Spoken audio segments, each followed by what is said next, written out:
I hope so आप लोग बिल्कुल ठीक होंगे। आज हम लोग स्टार्ट करने वाले हैं डिस्कशन फंक्शंस की। लाइफ में हमने जब भी किसी लिविंग और नॉन चीज़ के बीच में डिफ्रेंशिएट करना हो तो हम मोस्ट प्रॉब्ली उसकी मूवमेंट से करते हैं।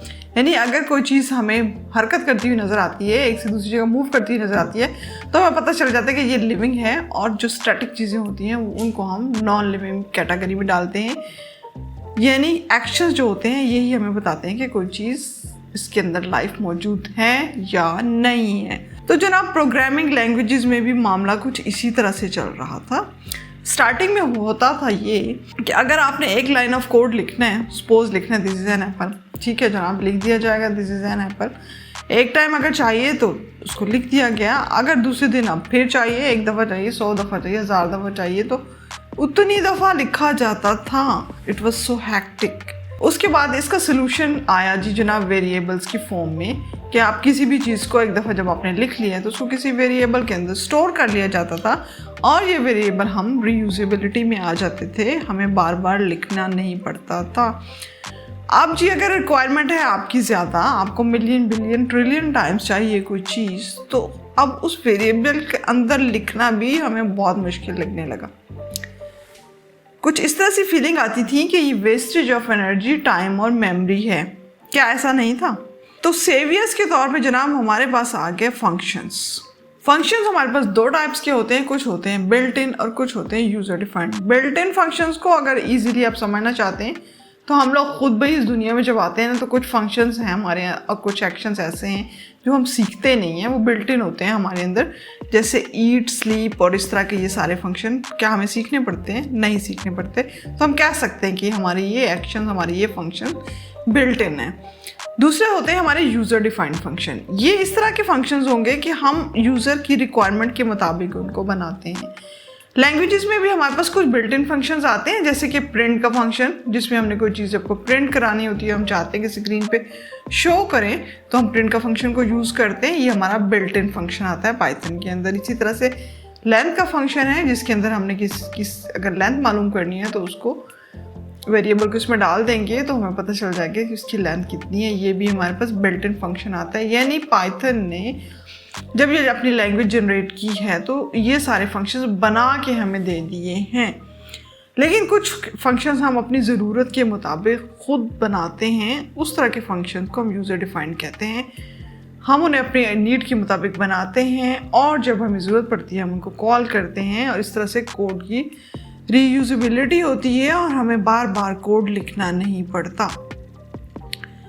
फंक्शन को जब हम डिफ़ाइन करते हैं तो हम कहते हैं कि जी ये फंक्शन ये जो डिफ़ाइन हुआ पड़ा हुआ ये है स्लीप मोड में, ठीक है।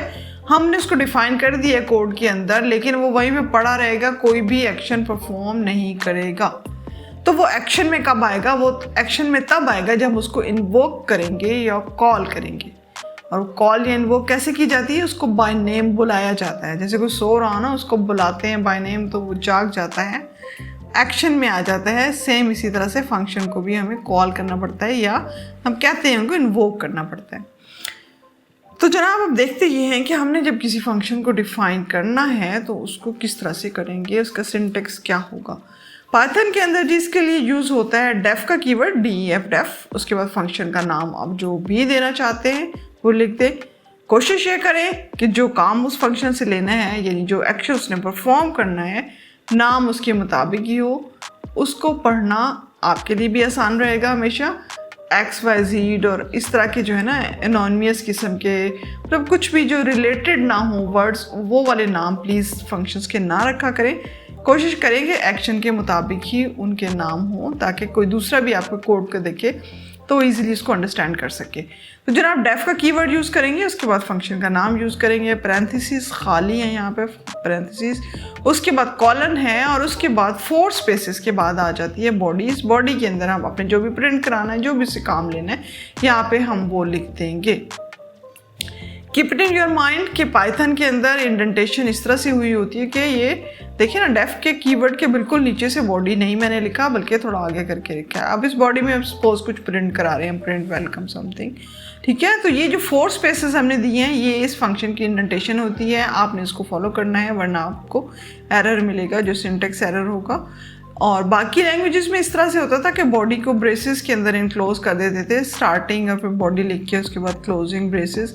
लेकिन पाइथन में इस तरह से नहीं है, इंडेंटेशन इसकी स्पेसिस के थ्रू हुई होती है, इसलिए इसको थोड़ा सा आप लोगों ने माइंड में रखना है। अब हम चाहते हैं सपोज कि अपने यूज़र को ग्रीट करें, ग्रीट करने के लिए मतलब good morning, welcome, something something, कुछ भी हम उसको कहना चाह रहे हैं, तो हम वो फंक्शन कैसे लिखेंगे जी। डेफ का कीवर्ड यूज़ करेंगे, उसके बाद हमने ग्रीटिंग नाम रख दिया है फंक्शन का, क्योंकि हमने ग्रीट करना है तो रिलेटेड नाम रख दिया हमने ग्रीटिंग्स का, पैरेंथेसिस दे दी हैं और उसके बाद कॉलन यूज़ किया है, और नीचे बॉडी के अंदर 4 स्पेसेस के बाद बॉडी के अंदर हमने कहा print welcome to data science, और उसके बाद ग्रीटिंग यानी जो फंक्शन का नाम था उसको हमने पैरेंथेसिस के साथ यहाँ पे लिख दिया है। यानी फंक्शन को अब जब हम ग्रीटिंग्स कह के पैरेंथेसिस डाल के उसको इन्वोक करेंगे तो तब हमारे पास क्या होगा, फंक्शन एक्शन में आएगा और प्रिंट करा देगा वेलकम टू डाटा साइंस। अब जनाब यूज़र हमारे लिए बहुत स्पेशल होते हैं, तो हम ये चाहते हैं कि हम ग्रीट करें लेकिन यूज़र का नाम भी साथ लिखा है ताकि उसको अच्छा लगे, उसको लगे कि मुझे स्पेशल ग्रीट किया गया। तो अब हम क्या करेंगे, अब यहाँ पे जब हम ग्रीट कर रहे थे तो ये किसी भी यूज़र के लिए था, लेकिन अब देखिए ग्रीटिंग्स के खाली पैरेंथेसिस हमने डाली हुई है। जो इस तरह का फंक्शन होता है उसको हम कहते हैं पैरामीटर लेस फंक्शन। क्या कहते हैं, पैरामीटर लेस, यानी इसके अंदर कोई पैरामीटर पास नहीं हुआ। अब हम चाहते हैं कि जनाब हम ग्रीटिंग तो करें लेकिन यूज़र का नाम भी डालें, तो हम क्या करेंगे, इनपुट में यूज़र से नाम लेंगे, यूज़र नेम के वेरिएबल के अंदर उसको स्टोर कराएंगे, और जब अब हम नीचे से जब डिफ़ाइन करें ग्रीट को, हम कह रहे हैं डेफ ग्रीट, और हमने पैरेंथेसिस यहाँ पे खाली नहीं छोड़ी बल्कि यूज़र नेम का जो वेरिएबल होगा वो इसको पास कर देंगे, और उसके बाद प्रिंट करा देंगे वेलकम, और उसके बाद ये जो ब्रेसेस के अंदर यूज़र नेम लिखा हुआ है, ये यहाँ पे यूज़र जो भी इनपुट में अपना नाम लिखेगा वो यहाँ पे प्रिंट हो जाएगा जब हम ग्रीट को कॉल करेंगे। ग्रीट को कॉल करते हुए भी अब हमने यूज़र का नाम यहाँ पे मस्ट पास करना है। जब हमने ऊपर डेफ ग्रीट और यूज़र नेम लिखा है तो यहाँ पे यूज़र नेम को हम कहते हैं कि ये क्या है, हमारा पैरामीटर है जो हम यूज़र से ले रहे हैं, ये हमारा एक पैरामीटर है जो हम फंक्शन में पास कर रहे हैं। P for parameter, P for promise, इसको याद रखिएगा। अब जब हमने ग्रीट कॉल किया है और हमने यूज़र नेम वहाँ पे लिखा है, अब हम कह रहे हैं कि ग्रीट में हमने आर्गूमेंट पास कर दिया, ठीक है। जब ऊपर डिफाइन करते हुए हमने यूज़र नेम पास किया तो हम कह रहे हैं कि हम इसको पैरामीटर है। अब हम जो है इस पैरामीटर को प्रॉमिस किस लिए कह रहे हैं, क्योंकि ये पैरामीटर जो है हमने एक प्रॉमिस कर लिया ग्रीट के फंक्शन के साथ कि जब भी हम तुम्हें कॉल करेंगे तो हम अब बाउंड हो चुके हैं इस बात के कि हम एक आर्गुमेंट पास करेंगे, यानी हम तुम्हें मस्ट बी यूज़र का नाम देंगे। अब ये प्रॉमिस हमारे और आपके वाला प्रॉमिस नहीं है कि फुलफिल किया तो भी वेल एंड गुड, नहीं किया तो भी वेल एंड गुड। अब ये हम मस्ट बी हमें पास करना पड़ेगा, वरना हमें एरर में मिलेगा जिसको पोजिशनल आर्गूमेंट के तौर पे वो कहेगा कि वहाँ कहाँ है भाई आपका पोजिशनल आर्गूमेंट। आपने तो जब डिफाइन किया था फंक्शन तो हमारे साथ प्रॉमिस किया था कि यूज़र का नेम पास करेंगे, और यहाँ पे तो कोई भी नेम आपने पास नहीं किया, इसलिए ये फंक्शन चलने वाला नहीं है, और ये लीजिए एरर और रुक जाए, यहाँ पे हमारा प्रोग्राम वहाँ पे क्रैश कर जाएगा। इसलिए हमने जो पैरामीटर दिया है और जितने नंबर ऑफ पैरामीटर, सपोज हमने यूज़र नेम के साथ कोई पासवर्ड डाल रहे थे, एज डाल रहे थे, कुछ और उसकी डिटेल्स डाल रहे थे, तो जो कुछ भी हमने वहाँ पे पैरामीटर जितने वेरिएबल्स वहाँ पे पास करेंगे उतनी हमें वैल्यू आर्गुमेंट के तौर पे देनी पड़ेगी। तो चलें ऐसा करते हैं कि VS कोड पे चलते हैं और ये कोड करके देखते हैं ताकि आपको और भी क्लियर हो सके। यह हेडिंग आपको नज़र आ रही है पैरामीटर लेस फंक्शन। तो ये हम ग्रीटिंग नाम का एक फंक्शन बनाने वाले हैं, ये हमारा पैरामीटर लेस फंक्शन होगा, यानी हम इसके अंदर कोई भी पैरामीटर पास नहीं करने वाले, और हम इस चीज़ की भी पाबंद नहीं कि हम एज ए आर्गूमेंट उसको कुछ पास करें। तो डिफाइन कुछ इस तरह से फंक्शन हुआ कि डेफ का कीवर्ड है, उसके बाद उसका फंक्शन का नाम लिखा हुआ है ग्रीटिंग, उसके बाद खाली पैरेंथेसिस है, उसके बाद कॉलन है, उसके बाद जनाब 4 स्पेसेस के बाद प्रिंट वेलकम। यानी ये हमारा फंक्शन क्या करेगा, जब हम ग्रीटिंग को कॉल करेंगे तो ये हमें कहेगा वेलकम।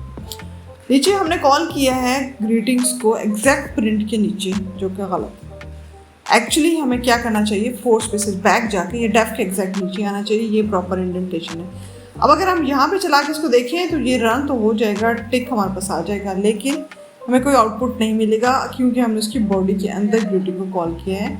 एक्चुअली अगर हम इसको इसकी बॉडी से बाहर कॉल करेंगे तो तब ये हमें आउटपुट देगा। ये देखिए अब वेलकम आपके पास आ गया। इसलिए मैंने आपको करके इसलिए दिखाया है कि सम टाइम आपके पास अगर एरर आएगा ना, कुछ नहीं आया, आपको समझ नहीं आ रही क्योंकि ये हो क्या रहा है, इसलिए आपने इस बात को याद रखना है। अब दूसरा हमने फंक्शन बनाया है पैरामीटराइज्ड फंक्शन, क्योंकि हम इसके अंदर पैरामीटर पास करने वाले हैं। हम नहीं चाहते कि यूज़र को सिर्फ वेलकम लिखा हुआ नज़र आए। हमारा यूज़र हमारे लिए बहुत स्पेशल है, हम चाहते हैं कि जब हम उसको वेलकम करें तो उसके नेम के साथ करें ताकि उसको अच्छा फील आए। तो हम इनपुट में ले लेंगे यूज़र से नेम, और यूज़र नेम को हम वेरिएबल यूज़र अंडरस्कोर नेम के अंदर स्टोर कराएंगे। और उसके बाद हमने डिफ़ाइन किया हुआ है फंक्शन डेफ ग्रीट, और यहाँ पे देखिए पैरेंथेसिस हमारी खाली नहीं है, बल्कि हम यहाँ पे प्रॉमिस कर रहे हैं कि भाई हम यूज़र नेम नाम का पैरामीटर का प्रॉमिस कर रहे हैं। हम ग्रीट को जब कॉल करेंगे तो हम आर्गुमेंट के तौर पे यूज़र नेम पास करेंगे। इसकी बॉडी के अंदर हमने कहा प्रिंट एफ, ये हमने फॉर्मेटिंग की है स्ट्रिंग की। अगर आपने फॉर्मेटिंग को नहीं सुना पड़ा तो ऊपर आपके पास लिंक आ रहा होगा इस वीडियो का, प्लीज़ उसको फॉर्मेटिंग को देख लीजिएगा क्योंकि ये बहुत इंपॉर्टेंट होता है। आपको कोडिंग करते हुए बार बार फॉर्मेटिंग की ज़रूरत पड़ेगी। तो प्रिंट कराया एफ और उसके बाद लिखा वेलकम, और उसके बाद यूज़र नेम का वेरिएबल हमने डाल दिया, ठीक है, जो हम इनपुट में हम यूज़र से लेने वाले हैं। उस यूज़र नेम का वेरिएबल ब्रेसेस के अंदर यहाँ पे उसका प्लेस होल्डर बना के डाल दिया। उसके बाद जो है 4 स्पेसेस बैक गए हैं, डेफ के एग्जैक्ट नीचे हमने ग्रीट को कॉल किया है और आर्गुमेंट के तौर पे पास कर दिया यूज़र नेम। जब हम इस फंक्शन को चलाएंगे तो हमारे पास कंसोल में हम यूज़र से इनपुट ले सकेंगे उसका नाम के तौर पे, और उसके बाद वो हमें नज़र आएगा आउटपुट, ठीक है। यहाँ पे ऊपर आपको ये ब्लिंक करता हुआ नज़र आ रहा होगा कर्सर। यहाँ पे वो कह रहा है कि जी आप यूज़र का नाम लिखें, हमने अली नाम डाला और यहाँ पे जनाब वेलकम अली हमारे पास आ चुका है। तो ये हमारा था पैरामीटराइज्ड फंक्शन। जो यूज़र नेम हम पास करें ग्रीट के पैरेंथेसिस के अंदर वो है पैरामीटर, और जब कॉल करते हुए यूज़र नेम जो हमने दिए उसको हम कहते हैं जी आर्गुमेंट। अगर आप ये ना पास करें, सपोज अब ये ऐसा करते हैं कि इसको ना बगैर यूज़र नेम की दफ़ा आपको चला के दिखा देती हूँ, तो हमारे पास एरर आएगा और वो कहेगा कि भाई किधर हैं आपके आर्गुमेंट्स, आपने तो बड़े वादे शादे किए थे। अब ये देख लें, ट्राई कर रहे हैं, ऊपर हमने इस नाम डाल दिए, आ गया, ठीक है। और नीचे जनाब टाइप एरर हमें मिल चुका है लाइन 5 पे।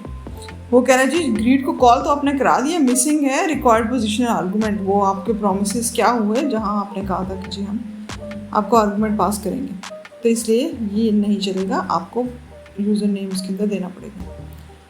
अब नेक्स्ट इस तरह से करते हैं कि एक डायनामिक कार्ड यहाँ पे हम बना लेते हैं। तो डिफ़ाइन किया हमने कार्ड, कोर्स के अंदर हम पैरामीटर पास करें नेम जेंडर और कोर्स के, प्रिंट करा रहे हैं एफ, और ट्रिपल कोड के अंदर हम लिख दिए स्टूडेंट कार्ड कॉलन, उसके बाद नेम कॉलन नेम का placeholder, gender colon gender का placeholder, course colon course का प्लेस होल्डर। इन प्लेस होल्डर्स के अंदर वो वैल्यूज़ आएंगी जो हम इसको कार्ड को जब कॉल करेंगे तो पास करेंगे, तो वो इसके अंदर इन तीनों प्लेस होल्डर्स के अंदर बिल्कुल इसी तरतीब के साथ, क्योंकि नेम जो होगा वो 0 इंडेक्स पे होगा, जेंडर होगा हमारा वो 1 पे, और कोर्स हमारा 3 पे होगा। इसलिए आपने कार्ड में जब वैल्यूज़ पास करनी है तो उस बात का ख़ुसूसी ख्याल रखना है कि उसी तरतीब के साथ आपके पास, यानी पहले नेम आए, फिर जेंडर है, फिर कोर्स है। अगर इनको आप आगे पीछे कर लेंगे तो आपके आउटपुट चेंज हो जाएगा। तो इसको चला के देखते हैं। नोमान मेल और MSDS हमने पास किया इसको, और जी हमारे पास जी स्टूडेंट कार्ड तैयार हो गया। नेम है नोमान, जेंडर मेल, कोर्स है MSDS, वट जो भी आप पास करें। अब अगर आप किसी और नाम से कार्ड बनाना चाह रहे होंगे तो सिंपल आप क्या करेंगे, यहाँ पे वैल्यूज चेंज, और आपके पास क्या होगा नाम चेंज नाम के साथ दूसरे स्टूडेंट का जिसका भी आपने कार्ड बनाना है वो आपके पास आ जाएगा। जैसे यहाँ पे हम नईम कह रहे हैं और इसको कार्ड को बना के देखते हैं, तो अब हमारे पास कार्ड किसका प्रिंट हो के आएगा जनाब, हमारे पास कार्ड आएगा नईम का, ठीक है। तो ये हम डायनामिक कार्ड बन के आपके जितने भी स्टूडेंट्स हैं इस तरह से आप बना सकते हैं। हम यूज़र की प्रोफाइल इस तरीके से बना सकते हैं, कार्ड बना सकते हैं, कोई इनविटेशन कार्ड बना सकते हैं, सो ऑन सो फोर्थ, इसके बहुत सारे यूजेस हैं। अब आपके लिए यहाँ पे एक टास्क है। टास्क ये है कि यहाँ पे मैंने जब प्रिंट कराने लगी हूँ कार्ड को, यानी कॉल किया है, तो वहाँ पे मैंने जो है वैल्यूज़ पास कर दिए, नई, मेल और TS, यानी ये तीनों नेम, जेंडर और कोर्सेज यहीं पे मैंने पास कर दिए। अब मैं आपको कहती हूँ कि आपने यूज़र से इनपुट लेना है, नेम भी, जेंडर भी, कोर्स भी, और वो प्रिंट कराना है। ये आपकी असाइनमेंट है, आपने इसको करके देखना है, और अगर कोई प्रॉब्लम हो कमेंट बॉक्स में मेंशन कर दीजिएगा, मैं आपको क्लियर करा दूँगी। हैप्पी कोडिंग, अल्लाह हाफिज़।